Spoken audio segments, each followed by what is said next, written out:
guys, welcome back to YouTube channel. ఈరోజు మనం దోశ వేయబోతున్నాం guys. కంటెంట్ ఫస్ట్ దోశలో సాల్ట్ వేసుకోవాలి, దాని తర్వాత నీళ్ళు వేసుకోండి.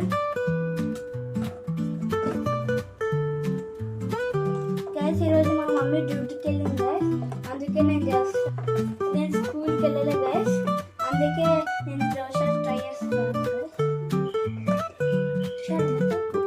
guys. ఇప్పుడు స్టవ్ అంటించుకున్నాం guys.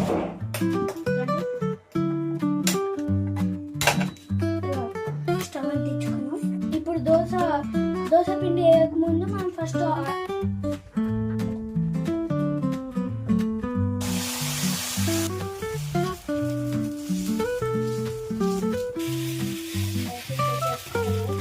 మీరు కూడా ఇలాంటి దోశ వేసుకోండి guys, చాలా బాగుంటాయి. Bye bye.